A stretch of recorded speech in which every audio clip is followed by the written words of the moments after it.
Could you cite your name for me, please? Patrick Simon, And what's your relation to the student? father. So I'm going to ask you 2 questions. The first one is, what is the meaning of freedom to you in 2018?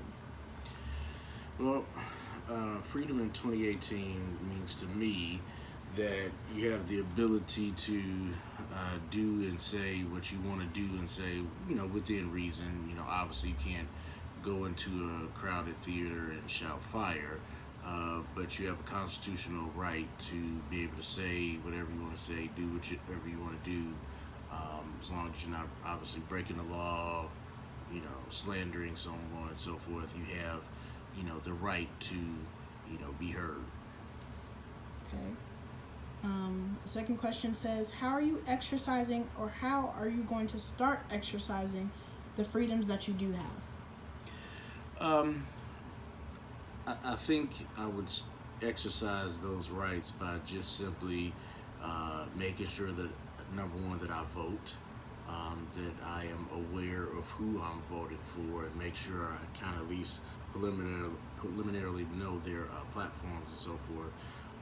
So yeah, absolutely, voting is the first step, and just making sure that I don't look the other way when other people's rights are being violated. Not that I necessarily have to step in per se, but I definitely don't want to ignore if someone else's rights are being violated and act like that's none of my business. So. All right, thank you. State your name for us, please. PJ Simon. And what's your relation to the student? I'm her brother. All right, so what is the meaning of freedom to you in 2018?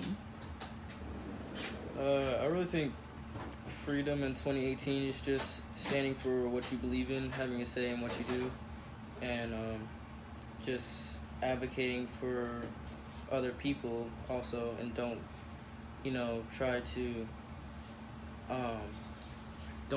like misjudge someone or try to bring them down because of what you believe in, because you don't want to be separated in 2018. We don't want to go back, we want to go forward. That's good. How are you exercising, or how are you going to start exercising the freedoms that you do have?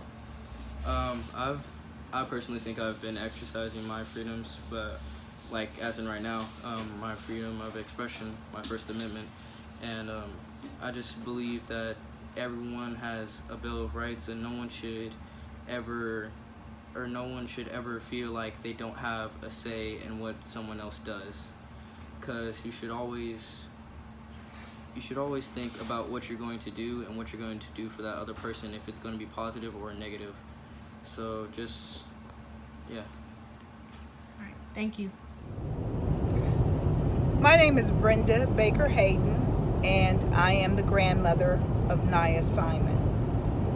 Freedom in 2018 means that I have the opportunity to vote, and to vote for whatever political party I want to, as long as they align with the beliefs I have for equality and for gender equality, also for equity among all people, and that I am just able to have freedom of speech, that I don't have to monitor what I say, and that if I have an opinion about something, whether or not it differs with someone else, I can still voice my opinion without feeling that I will be arrested or feeling like I'll be, chastised for my beliefs. So freedom of speech is very important in 2018 for many people. As far as how am I exercising that,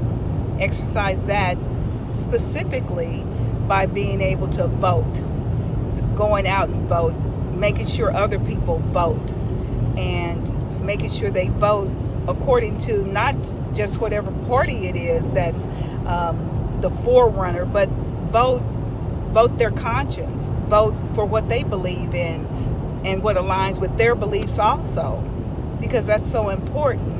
And that's how I exercise that in 2018, the freedom to go and travel wherever I want to, the freedom to be able to go about my life and hopefully, for the most part, not be in fear of retaliation for what I believe.